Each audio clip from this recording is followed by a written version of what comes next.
Hello student, तो कैसे हैं आप सब लोग। स्वागत है आपका अपने YouTube channel JEE study with PT sir पर। आज अपन स्टार्ट कर रहे हैं एक्सपेरिमेंटल फिजिक्स, जिसमें 3 पार्ट अपन पढ़ते हैं। वो होते हैं अपने पास, पहला होता है unit and dimension, second part होता है एरर एंड मेजरमेंट, और थर्ड पार्ट होता है इसमें अपने पास राउंडिंग एंड सिग्निफिकेंट फिगर। इनको कैसे भी पढ़ सकते हैं अपन, इसमें कोई ऑर्डर नहीं है फिक्स। ठीक है, तो मैं आपको पहला पार्ट पढ़ाने जा रहा हूँ आज, वो है यूनिट एंड डायमेंशन। ठीक है, तो अपन डिस्कस करते हैं first part, unit and dimension. क्या है चैप्टर का नाम? Unit and dimension.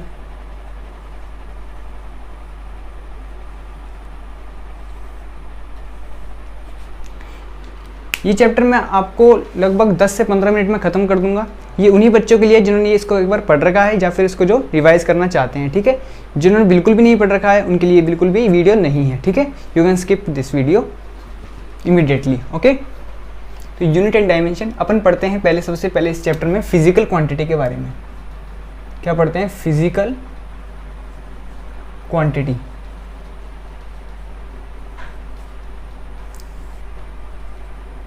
तो 7 फिजिकल क्वांटिटी जो है फंडामेंटल फिजिकल क्वांटिटी जिन्हें माना गया है, जिनसे और भी कोई जो क्वांटिटी है इन्हीं से सारी डराइव होके वो आती हैं। ठीक है, कौन कौन सी फंडामेंटल फिजिकल क्वांटिटी हैं? देखो, ये फंडामेंटल है,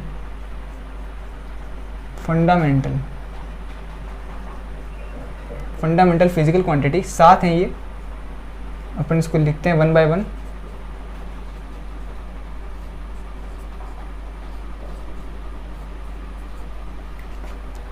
फर्स्ट अपन लेते हैं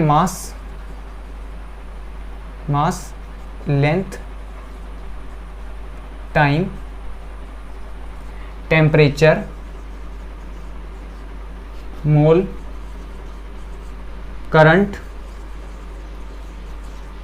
and last but not least luminous intensity। है ना। मोल तो देखो, मोल क्या होता है? अमाउंट ऑफ सब्सटेंस, ये आपने पढ़ भी देखा होगा काफ़ी केमिस्ट्री में। अब अपन की यूनिट भी देखते हैं। भाई यूनिट आपको पता ही होगा, किसी भी चीज़ को मेज़र करने के लिए एक मतलब क्वांटिटी चाहिए जिसको अपन यूनिट बोल रहे हैं। बेसिक अगर मैं आपको आइडिया दूँ इसके बारे में, जैसे मास हो गया, मास को अपन किस में मेज़र करते हैं? किलोग्राम में या फिर ग्राम में मेज़र करते हैं। ठीक है, लेंथ हो गया, उसको अपन सेंटीमीटर या फिर मीटर में मेज़र कर रहे होते हैं जनरली अपन। ठीक है, तो ये होता है यूनिट। इनकी यूनिट आपको पता होंगी, नहीं पता है तो आप नोट कर लीजिए साथ साथ। मास को अपन केजी में मापते हैं, ग्राम में माप सकते हैं, बट अपन इसको ऐसा यूनिट में एक बार ले रहे हैं। लेंथ को अपन मीटर में, टाइम को सेकंड में, चाहे ऐसा यूनिट हो चाहे सीजीएस यूनिट हो, टेम्परेचर को केल्विन में, मोल तो मोल है, उसमें कोई दिक्कत नहीं है। ये तो अमाउंट ऑफ सब्सटेंस है। करंट क्या है? इसको अपन एम्पियर में मेज़र करते हैं, और ल्यूमिनस इंटेंसिटी को कैंडेला में। ठीक है, अच्छा अब देखिए, यूनिट मैंने आपको बता दिया। अब फिजिकल क्वांटिटी क्या है? देखिए, फिजिकल क्वांटिटी एक कॉन्सेप्ट सीखते हैं अपन। पहला कॉन्सेप्ट इसमें फिजिकल क्वांटिटी। देखिए, इसको NU से रिप्रेजेंट करते हैं। कोई भी फिजिकल क्वांटिटी किस फॉर्म में होती है? NU के फॉर्म में होती है। Most important concept. ठीक है, कोई भी फिजिकल क्वांटिटी NU के फॉर्म की होती है। कैसे? आइए समझते हैं। जैसे मैंने बोला mass, this is a physical quantity. Okay, mass को अपन जैसे मैं लिख दिया मास 100 kg। जो कोई भी फिजिकल क्वांटिटी होगी उसमें क्या होगा? एक नंबर होगा, इसको मैंने n बोल दिया। ठीक है, और एक इसमें क्या होगा? एक यूनिट होगी। ये मैंने किस में लिखा हुआ है? इसको SI सिस्टम में लिखा हुआ है। ठीक है, इसी को अगर मैं लिखना चाहूँ 100 और 1000 और लगा दूँ मैं आगे, तो ये ग्राम यानी कि CGS यूनिट में हो जाएगा। ठीक है, तो देखो यहाँ पर ये N1 नंबर मान लेता हूँ, ये यूनिट U1 मान लेता हूँ, यानी कि U1 यूनिट में इसके पास इसका नंबर N1 है। अगर मैं इसको U2 यूनिट में लिखना चाहता हूँ तो वो नंबर कोई दूसरा N2 हो जाएगा, और ये इक्वालिटी का साइन हमेशा रहेगा बीच में। ठीक है, तो मैं ये कह सकता हूँ कि N1 U1 is always equal to N2 U2। ये है अपने पास दूसरा कॉन्सेप्ट। कोई भी फिजिकल क्वांटिटी को अपन NU के रूप में रिप्रेजेंट कर सकते हैं। N1 U1 is equal to N2 U2 होता है। ये मैंने आपको यहाँ से बता दिया कैसे होता है। ओके, देखिए ये तो बराबर ही है, 100 kg को बोल दो या फिर इतने ग्राम बोल दो, तो N1U1 is equal to N2U2। Okay, अब इस पर कुछ अपन क्वेश्चंस करते हैं, किस किस कैटेगरी के क्वेश्चंस बनते हैं। इसमें 3 टाइप कैटेगरी के क्वेश्चन बनते हैं मेजरली, मैं 1 बाय 1 आपके सामने देता हूँ स्क्रीन पर, आप नोट कीजिए इसको।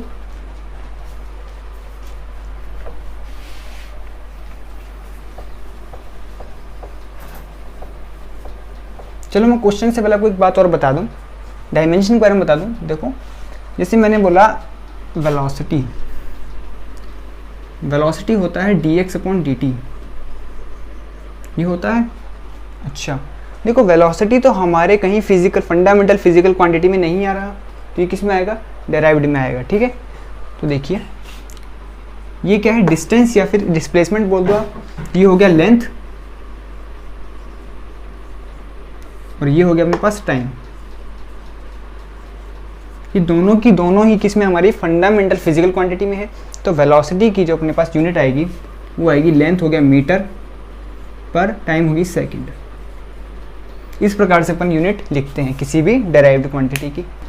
तो ये होगी वेलोसिटी और उसकी अपन यूनिट निकाली मीटर पर सेकंड। तो अपन इस पर क्वेश्चन करते हैं, जो मैंने आपको कॉन्सेप्ट बताया N1U1 is equal to N2U2 पे अपन अब क्वेश्चन करते हैं। देखिए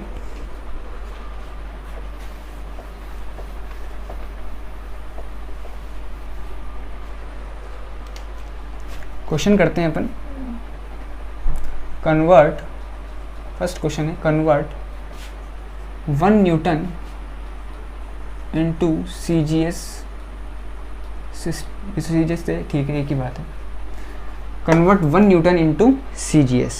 देखो इसमें क्या बोल रहा है, ये 1 न्यूटन है, इसको अपन को CGS सिस्टम में कन्वर्ट करना है। कैसे कन्वर्ट करेंगे, देखिए सॉल्यूशन करते हैं अपन इसका। कॉन्सेप्ट जो बताया है एक ही कॉन्सेप्ट है, N1U1 is equal to N2U2, उसके बाहर कोई कॉन्सेप्ट नहीं है इसमें। न्यूटन क्या है, देखो इसमें दिया हुआ है 1 Newton, Newton is a unit of, या फिर ये किसको दिखा, ये फोर्स की यूनिट है, फोर्स को दिखाता है ये। अच्छा न्यूटन किसके बराबर होता है, मैं लिखूँ अगर F बराबर ma, तो m की ये यूनिट है kg, एक्सेलरेशन हो गया मीटर पर सेकंड स्क्वायर, इसी को अपन बोलते हैं 1 न्यूटन। ठीक है, तो देखो हमें कन्वर्ट करना है CGS सिस्टम में, तो हमने क्या लगाया, N1U1 is equal to N2U2।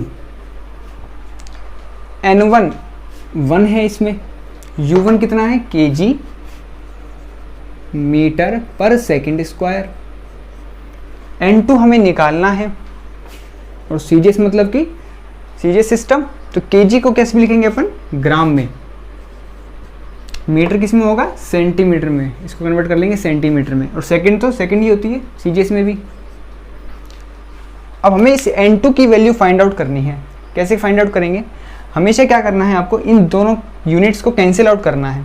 अब ये कैंसिल आउट कब होंगी, जब ये बराबर होंगी, तो यानी कि इसको भी मैं ग्राम सेंटीमीटर पर सेकंड स्क्वायर में ले आता हूँ।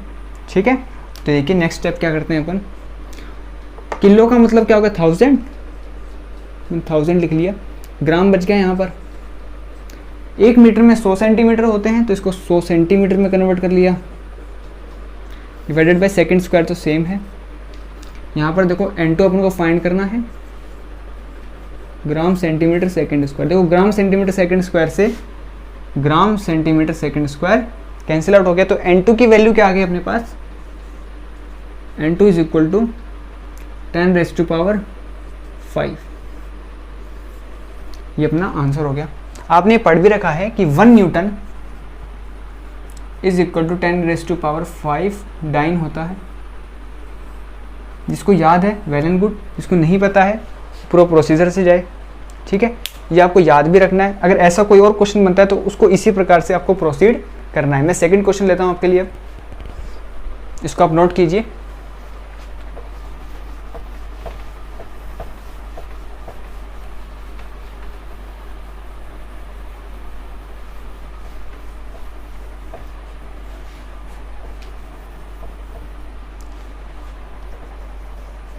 Convert 1 joule into CGS। Second question है ये। अपन को अब जूल को कन्वर्ट करना है CGS सिस्टम में। जूल क्या है, एनर्जी होता है, और एनर्जी की यूनिट क्या है, देखिए एनर्जी के अपन को अगर अपनी यूनिट देखना चाहें तो एनर्जी का फॉर्मूला बताओ जो आपको याद हो। एनर्जी का कौन सा फॉर्मूला आपको याद है? चलो नहीं याद है तो ये इक्वेशन तो याद होगी, आइंस्टीन की इक्वेशन E बराबर mc²। ये तो जो साइंस में नहीं है उसको भी याद है, आपको तो होनी चाहिए। E बराबर mc², energy is equal to mass into velocity of light का स्क्वायर। तो मास हो गया kg में और वेलोसिटी ऑफ लाइट मीटर का स्क्वायर और सेकंड का भी स्क्वायर। मीटर पर सेकंड होता है, स्क्वायर कर रखा है तो मीटर का स्क्वायर सेकंड का स्क्वायर। तो एनर्जी की यूनिट अपने पास ये निकल के आ गई। इसी को अपन क्या बोल देते हैं, 1 जूल बोल देते हैं। हमें कन्वर्ट करना है इसको CGS सिस्टम में। कॉन्सेप्ट वही है, N1U1 equals to N2U2।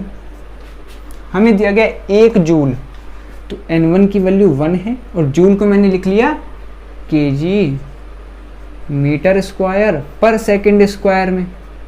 N2 में फाइंड करना है और इसको ले जाता हूँ CGS सिस्टम में। kg को किस में लिख दूंगा मैं, ग्राम में, मीटर को सेंटीमीटर स्क्वायर में और सेकंड स्क्वायर तो सेकंड स्क्वायर सेम रहेगा। फिर मैंने क्या बताया था कि इन यूनिट्स को अपन कैंसिल आउट कर देते हैं। कैसे करेंगे कैंसिल आउट, देखते हैं। इसको लिख देंगे 1000 ग्राम, इसको लिख देंगे 10⁴ centimetre square divided by second square is equal to N2 gram centimetre square second square. देखो gram centimetre square second square से gram centimetre square second square cancel out हो गया। तो N2 की वैल्यू यहाँ से क्या निकल के आ रही है, 4 पावर ये रहा, 3 पावर ये रहा, 10⁻⁷।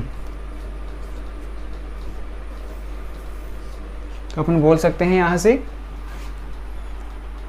1 जूल इज इक्वल टू 10⁻⁷ और इसकी यूनिट का नाम होता है अर्ग CGS में। ठीक है, ये भी आपको याद होना चाहिए। तो ये एक टाइप ऑफ कैटेगरी का क्वेश्चन है जो मैंने 2 क्वेश्चन आपको लेके बताए। आई थिंक आपको समझ में आ गया होगा। अब एक और कैटेगरी जो क्वेश्चन बनते हैं इस पर, वो भी अपन कर लेते हैं। देखो कॉन्सेप्ट उतना ही है, N1U1 is equal to N2U2। अगर आप इसे लगाना सीख गए तो आप क्वेश्चन को बना लेंगे वेरी इजीली। क्वेश्चन 3 करते हैं अपन अब, वो थोड़ा इससे अलग है बट क्वेश्चन होगा वहीं से, N1U1 is equal to N2U2 से ही।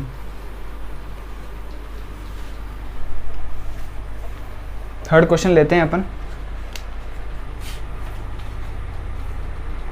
अब आपको बोलेगा कि उसने एक नया सिस्टम डिफाइंड किया। क्या डिफाइंड किया, एक नया सिस्टम डिफाइंड किया, न्यू सिस्टम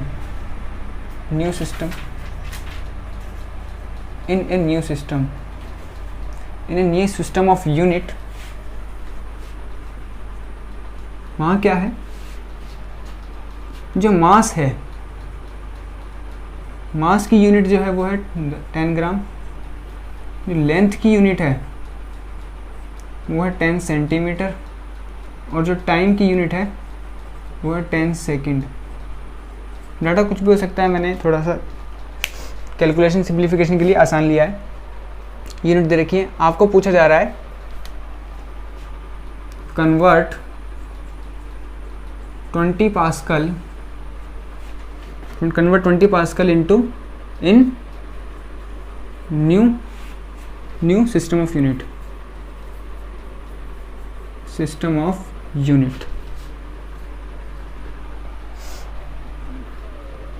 ठीक है, तो 20 पास्कल को अपन को न्यू सिस्टम ऑफ यूनिट में कन्वर्ट करना है। कैसे करेंगे देखो, क्वेश्चन का मतलब समझा कि देखो अपने पास पास्कल का मतलब क्या है, पहले अपन इसको देखते हैं क्या है। ये पास्कल होता है प्रेशर की यूनिट है, ये प्रेशर की यूनिट है और pressure is defined as force पर यूनिट एरिया। प्रेशर कैसे डिफाइंड है, फोर्स पर यूनिट एरिया। फोर्स की यूनिट आपको पता है, फोर्स होता है kg मीटर पर सेकंड स्क्वायर और एरिया मीटर स्क्वायर होता है यूनिट। 1 मीटर से मीटर कैंसिल आउट, तो यहाँ बच जाएगा kg पर सेकंड स्क्वायर मीटर। ये अपने पास प्रेशर की यूनिट आ गई। अब हमसे कह रहा है कि ये नया सिस्टम इसने डिफाइन किया है, उसके अकॉर्डिंग क्या है। जैसे ये तो kg सेकंड स्क्वायर मीटर, ये तो क्या है एक SI सिस्टम में है। अब ये कोई नया सिस्टम है, मान लो अर्जुन सिस्टम, कुछ भी नेहा सिस्टम, कुछ भी कोई सिस्टम है, इसका नाम है, वो अपनों क्या करना है, अपने फिलहाल मान लेना है जो भी। तो इसमें क्या होगा, kg डैश मान लेता हूँ उसको मैं, क्या मान लेता हूँ, kg डैश। तो 1 kg dash will be equal to 10 gram दे रखा है। हमारे इसमें क्या होता था, 1 kg equal to 1000 gram, but यहाँ पर क्या है, 1 k डैश जी क्या है, kg डैश 10 ग्राम दे रखा है। सिमिलरली 1 मीटर डैश, हमारे सिस्टम में क्या होता था 100 सेंटीमीटर, लेकिन यहाँ पे क्या दे रखा है अपन को 10 सेंटीमीटर, नया सिस्टम है। और 1 second is equal to second dash 1 second, ठीक है।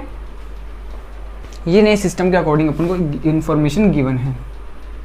क्वेश्चन वही है, 20 पास्कल को कन्वर्ट करना है न्यू सिस्टम ऑफ यूनिट में। हमेशा क्या एप्लीकेबल करना है आपको, N1U1 इक्वल टू N2U2।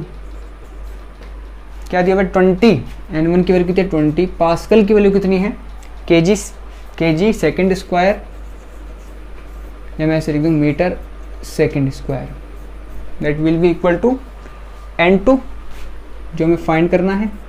और नई यूनिट क्या है, kg की जगह क्या आ जाएगा, kg डैश, मीटर की जगह मीटर डैश, और सेकंड की जगह सेकंड डैश का स्क्वायर। फिर मैंने आपको बताया था कि इन सिस्टम को क्या करते हैं अपन, कैंसिल आउट करते हैं सेम करके, और फिर अपने पास N2 की वैल्यू आ जाती है। पहले जो 2 क्वेश्चन किए उसमें भी अपने ऐसा ही कुछ किया था, ठीक है। देखिए यहाँ से मैं रफ कर देता हूँ इसको।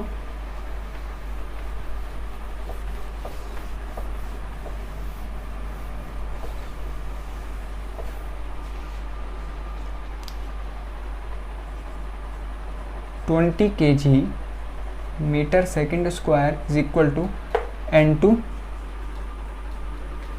kg डैश किसके इक्वल था बताइए,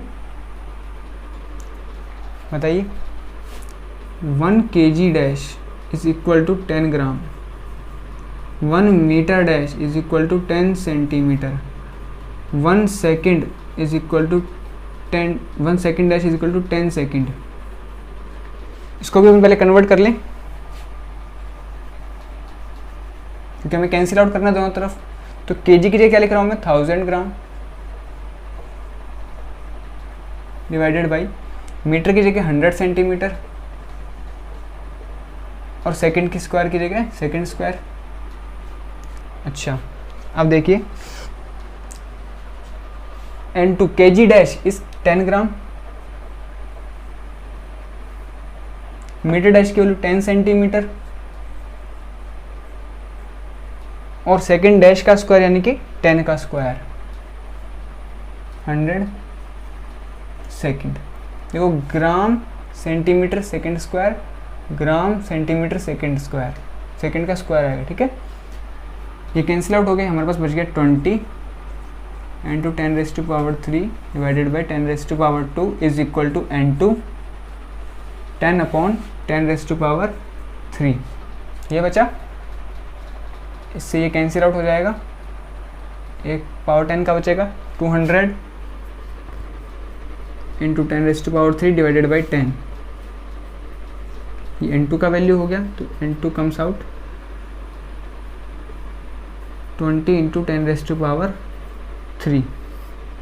तो ये N2 की वैल्यू, ये N2 हो गया, यानी कि नए सिस्टम ऑफ यूनिट में ये वैल्यू उसका हो जाएगा। हमें क्या करना था, हमें फाइंड करना था 20 पास, हमें प्रेशर दिया गया था 20 पास्कल, 20 पास्कल दिया गया था। तो 20 pascal is equal to 20 into 10 की पावर 3, और कोई भी यूनिट मान लो, कुछ भी 5 वगैरह दे रखा है उस यूनिट में। तो N1U1 is equal to N2U2। ये अपना थर्ड टाइप ऑफ कैटेगरी का क्वेश्चन हो गया। और अपन चर्चा करते हैं डायमेंशन पे, ठीक है। तो इसको नोट कीजिए आप। इसीलिए मैंने ये वाला पार्ट मिटवा नहीं था, क्योंकि मुझे इसमें इनकी डायमेंशन भी लिखनी थी। तो डायमेंशन क्या होती है, डायमेंशन क्या होती है, जैसे मैंने आपको बताया फोर्स इज इक्वल ma। तो ये जो पावर लिखते हैं अपन kg पर मीटर सेकेंड स्क्वायर, तो इनकी जो पावर होती हैं 1 1 और ये 2, इन्हीं को अपन क्या बोलते हैं, डायमेंशन। ये तो होती हैं यूनिट, केजी, मीटर, सेकंड, और इनकी जो पावर होती हैं इन्हीं को अपन बोलते हैं डायमेंशन। जैसे क्वेश्चन पूछे कि फोर्स में मास की डायमेंशन क्या है, तो अपने बोलेंगे 1 है, ठीक है। लेंथ की डायमेंशन क्या है, वो है 1। टाइम की डायमेंशन क्या है, 2 है। ओके, तो अपन ये डायमेंशन लिखते हैं, इनकी डायमेंशन समझ में आ गया होगा आपको। तो इनकी डायमेंशन क्या है, देखो इसकी डायमेंशन को डिनोट करते हैं m से, लेंथ की डायमेंशन को l से, टाइम की डायमेंशन t, ये स्क्वायर ब्रैकेट का मतलब डायमेंशन को डिनोट करना है, टेम्परेचर केल्विन में k से, मोल को अपन n से डिफाइन कर देते हैं, या फिर मोल भी लिख देते हैं कई बार, एम्पियर हो गया a से, और कैंडेला को ct से। ये इन सब की डायमेंशन हो गई।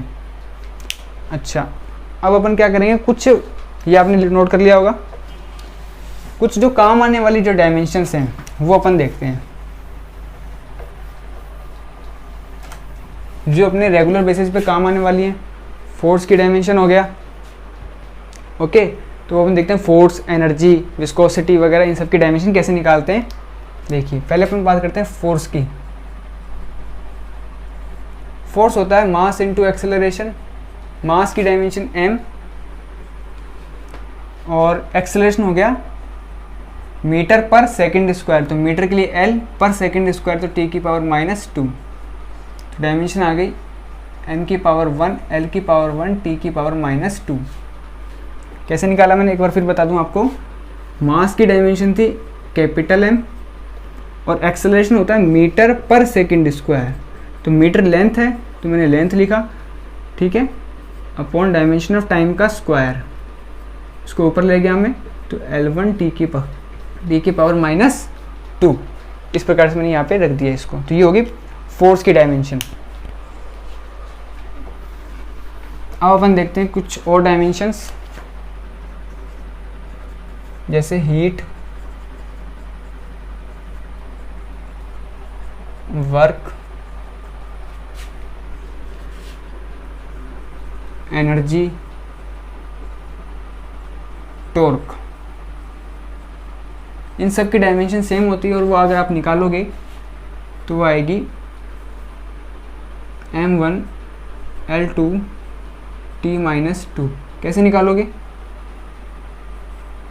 F.d से। तो वर्क क्या होता है, F.d। F क्या है, फोर्स डायमेंशन बता रखा हुआ, और डायमेंशन d लेंथ से मल्टीप्लाई कर दो। देखो लेंथ क्या होगी, L1 और मल्टीप्लाई हो जाएगा तो L2 हो जाएगा, तो m1 L2 t-2। इस प्रकार से उसको लर्न कर सकते हैं, ठीक है। थर्ड अपन कैलकुलेट करते हैं इसमें पावर। पावर की डायमेंशन, पावर क्या होता है, वर्क पर यूनिट टाइम बोल दो, एनर्जी पर यूनिट टाइम बोल दो। तो अगर वर्क की पता है और टाइम की अपन को पता है, तो इसकी अपन कैलकुलेट कर सकते हैं आसानी से। फोर्थ देखिए अपन, और जैसे विस्कोसिटी की निकालते हैं अपन, डायमेंशन ऑफ विस्कोसिटी की कैसे निकालेंगे। मैं निकाल के नहीं दिखा रहा हूँ आपको, किस किस प्रकार से आप निकाल सकते हो वो आपको आइडिया दे रहा हूँ उसके बारे में। जैसे विस्कोसिटी की, ये आपने विस्कोस फोर्स पढ़ रखा होगा, -η dV/dy, या तो इससे निकाल लो या फिर आप स्टोक्स लॉ से निकाल सकते हैं। स्टोक्स लॉ क्या कहता है, जो विस्कस फोर्स होता है वो होता है -6π/RV। यहाँ से भी आप कैलकुलेट कर सकते हैं। नेक्स्ट अपन पढ़ते हैं जैसे एप्सिलॉन नॉट की कैसे निकालेंगे। एप्सिलॉन नॉट की निकालने के लिए आपको इलेक्ट्रोस्टैटिक फोर्स क्या लिखते हैं अपन, 1/4πε0 Q1 Q2/r²। फोर्स की पता है, लेंथ की पता है, चार्ज की नहीं पता है तो बता दूं आपको, चार्ज की डायमेंशन होती है वो होती है AT, करंट इनटू टाइम। कैसे आई, करंट कैसे डिफाइंड है, rate of flow of charge dQ/dt। अभी चार्ज की निकालें तो एम्पेयर इनटू टाइम, इस प्रकार से अपन फाइंड कर सकते हैं। तो आपकी एप्सिलॉन नॉट क्या आ जाएगी। सिमिलरली अपन निकाल लेते हैं परमिबिलिटी, ये इसको बोलते हैं परमिटिविटी, इसको बोलते हैं परमिबिलिटी। म्यू नॉट को निकालने का एक तो तरीका ये है कि अब यहाँ से जाइए, B = mu naught, Biot Savart law से, mu naught I dl sin θ/4πr²। एक तो हम यहाँ से फाइंड कर सकते हैं, लेकिन इसका अल्टरनेटिव क्या है, अब यहाँ से ना जाकर आप देखिए C = स्पीड ऑफ लाइट होता है 1/, म्यू नोट एप्सिलॉन नोट। तो एप्सिलॉन नोट की पता है तो म्यू नोट की निकाल लेंगे, म्यू नोट की पता है तो एप्सिलॉन नोट की यहाँ से निकाल लेंगे, ठीक है। और मैं लिखता हूँ, आप इसको नोट कीजिए।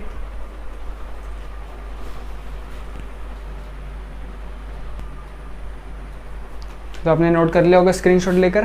देखो टाइम मैंने आपको बोला था 10 से 15 मिनट में आपको कवर हो जाएगा, बट मैंने आपको काफ़ी अच्छा डिटेल में समझाने की कोशिश की है आपको, तो आपको और भी ज़्यादा समझ में आया होगा। कोई बात नहीं, टाइम ज़्यादा लग जाए, आपका टॉपिक कंफर्म हो जाना चाहिए कि इससे जो क्वेश्चन आएगा आप वो हो कर लेंगे आप, ठीक है।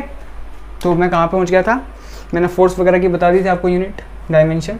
तो अपन 7 नंबर था, नंबर आप देख लेना जो भी था। अपन अब और देखते हैं, जैसे मैग्नेटिक फील्ड की निकालते हैं अपन यूनिट। मैग्नेटिक फील्ड की यूनिट कैसे निकालेंगे, दो तरीके हैं इसको निकालने के।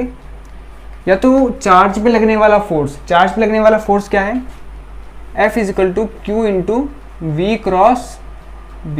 या तो अब यहाँ से मैग्नेटिक फील्ड की डायरेक्शन क्या, डायमेंशन निकाल लें, या फिर आप वायर पे लगने वाला force I × L cross B, यहाँ से भी आप B निकाल सकते हो। 8 नंबर पे देखते हैं अपन इलेक्ट्रिक फील्ड की डायमेंशन कैसे निकालेंगे। इलेक्ट्रिक फील्ड कैसे डिफाइंड होती है, फोर्स पर यूनिट चार्ज। तो फोर्स पर यूनिट चार्ज, फोर्स की अपन को डायमेंशन पता है, चार्ज की मैंने डायमेंशन आपको बता दी, तो इलेक्ट्रिक फील्ड की डायमेंशन आ जाएगी। नेक्स्ट अपन देखते हैं रेडबर्ग कांस्टेंट R की। तो R होता है R = 13.6/hc।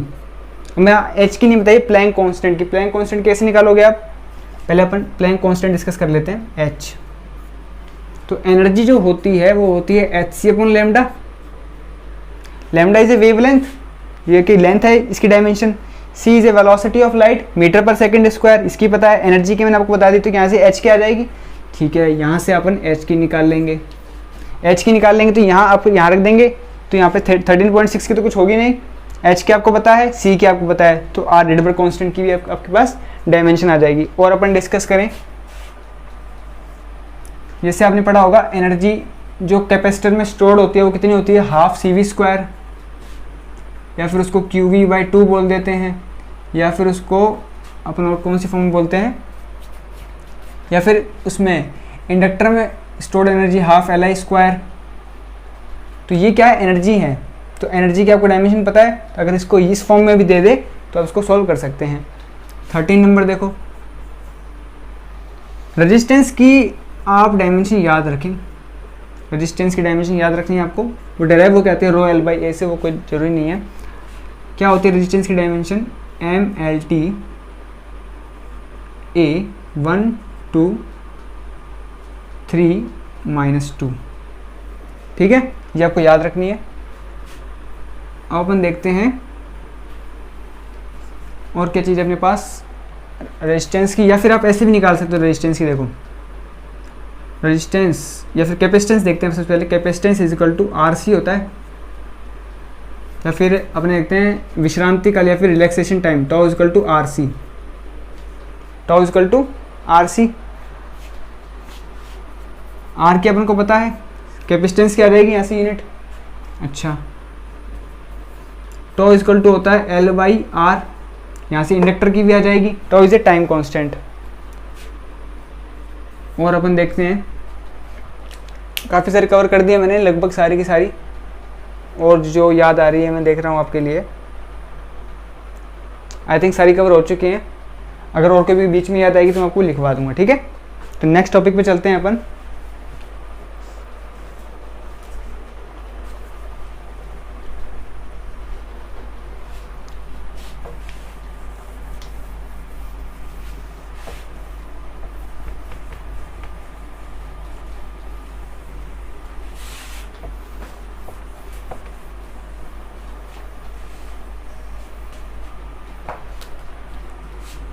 एक याद आ गई मेरे को, आप लिख लो एनर्जी डेंसिटी।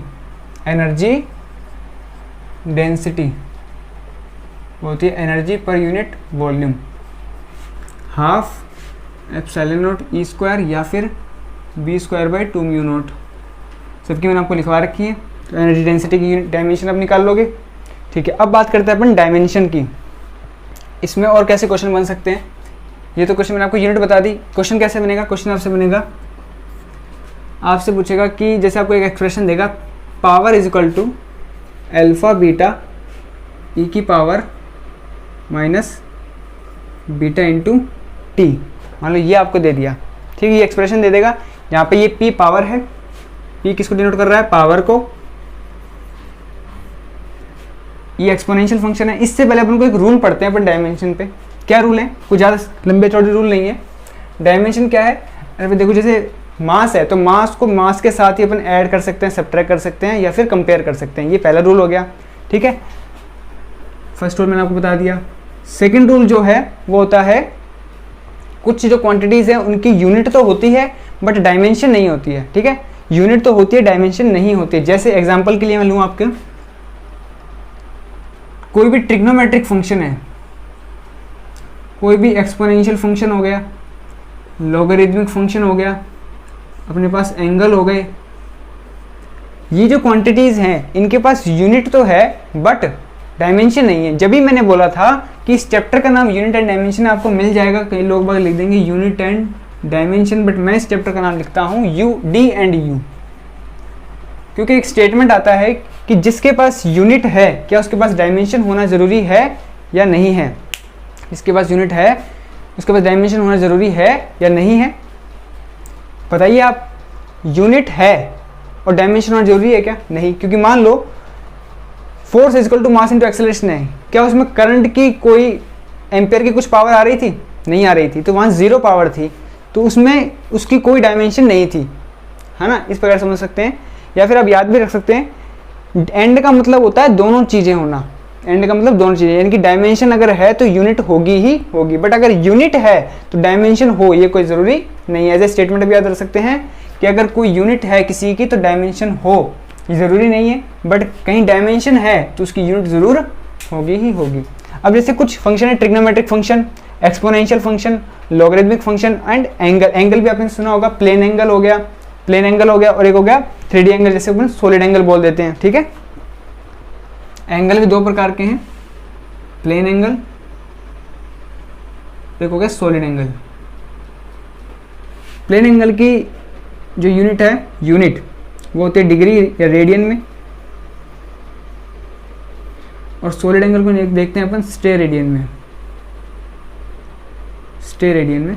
तो इनकी क्या है, यूनिट तो है बट डायमेंशन नहीं है। सिमिलर साइन थीटा, इसे पूरा हो गया या फिर इसके अंदर वाला ये पूरा फंक्शन हो, या फिर यहाँ पे जो बैठी ये पावर ये हो, ये पूरा फंक्शन हो, या फिर ये x, दोनों की ही डायमेंशन नहीं होती है। और जिसकी डायमेंशन नहीं होती है उसके एक्सप्रेशन को मान लेते हैं, कोई भी क्वांटिटी है, लेट अस सपोज गामा, कोई भी क्वांटिटी है गामा, इसकी कोई डायमेंशन नहीं है, तो उसको अपन कैसे लिखेंगे, सभी की पावर 0, m0, l0, t0, जितना आप दिखाना चाहो, एम्पियर 0, ठीक है, केल्विन 0, कुछ भी, इनकी सारी की सारी पावर उसकी 0 होती है। इसको बोलते हैं डायमेंशनलेस क्वांटिटी, ठीक है।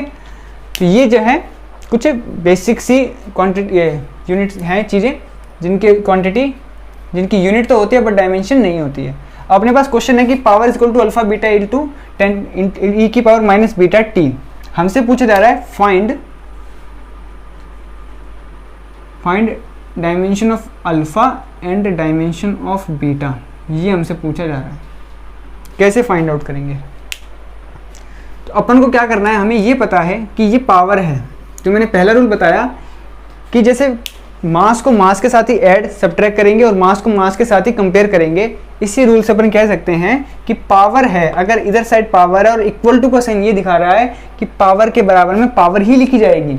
आप ऐसे नहीं लिख सकते कि 1 किलो आलू इज इक्वल टू 1 लीटर पानी, ये गलत हो जाएगा, क्योंकि ये मास की है, ये क्या है, सॉलिड है, ये लिक्विड है, ठीक है, ये वॉल्यूम है क्या, तो ये पावर है, यहाँ पर पावर ही आएगी, इधर इस साइड भी क्या होगी, पूरी की पूरी पावर ही होगी। अब इसमें ये वाला पार्ट देखो, ये तो क्या होता है, डायमेंशनलेस है। देखो ये पूरा की पूरा क्या होता है, डायमेंशनलेस क्वांटिटी, यानी कि e की पावर माइनस बीटा टी, ये इज डायमेंशनलेस क्वांटिटी। मैंने बताया था पावर भी क्या है, डायमेंशनलेस होती है। तो जो बीटा टी है, बीटा मल्टीप्लाइड बाई टी, इसकी जो डायमेंशन होगी वो लिख सकते हैं अपन m0, l0, t0। तो बीटा की डायमेंशन क्या हो गई, टाइम की डायमेंशन t1 होगा, उधर जाके t की पावर -1 हो जाएगा। तो बीटा की डायमेंशन तो वेरी इजीली आ गई। अब ये तो हटा दो आप, ये तो कुछ भी नहीं है। ये क्या है, अल्फा बीटा, ये पावर होगा। तो alpha beta is equal to dimension of power. Power की डायमेंशन हमें पता है, मैंने बता दिया आपको। बीटा की अपन ने निकाल ली, तो यहाँ से आप अल्फा की डायमेंशन निकाल लोगे, यहाँ से अपन अल्फा की डायमेंशन निकाल लेंगे, ठीक है। तो आई थिंक आपको समझ में आ गया होगा। इस हिसाब से अपना ये चैप्टर पूरा होता है। मैंने आपको जितना मैक्सिमम इसमें हो सकता है बताने की कोशिश की है। अगर आपको और भी इसको डिटेल में पढ़ना हो कि भी इसकी डेफिनेशन क्या होती है, और भी फिजिकल क्वांटिटीज़ की क्या क्या जो इंपॉर्टेंट है, क्या क्या यूनिट है, क्या क्या डायमेंशंस हैं, और भी आपको पूरा चैप्टर डिटेल में अगर पढ़ना है, तो आपको नोट्स मैं नोट्स के लिंक का डिस्क्रिप्शन में आपको दे दूंगा लिंक, ठीक है। तो आप वहाँ जाके डाउनलोड कर सकते हैं और पूरे चैप्टर भी पढ़ सकते हैं उसमें से। और जो मैंने पढ़ाया उसके हिसाब से उस नोट्स में चीज़ें दी गई हैं। आपको भटकने की कोशिश नहीं है कि मैंने पढ़ाया कुछ और है और आपको नोट्स में कुछ और मिल रहा है। जिस सीक्वेंस में मैंने पढ़ाया है उस सीक्वेंस में आपको नोट्स में चीज़ें मिल जाएंगी। ओके, अगर आपको वीडियो पसंद आया हो तो वीडियो को लाइक कीजिए, चैनल को सब्सक्राइब कीजिए, और अगर कोई भी डाउट आ रहा है तो कमेंट बॉक्स में कमेंट करके बता सकते हैं। मैं उसके रिगार्डिंग वीडियो आपको बना दूंगा। और टेलीग्राम जो चैनल मैंने खोल रखा है उस पर कोई भी आप ज्वाइन कर सकते हैं। कोई भी डाउट हो तो आप वहाँ पर मुझसे पूछ सकते हैं। Thank you.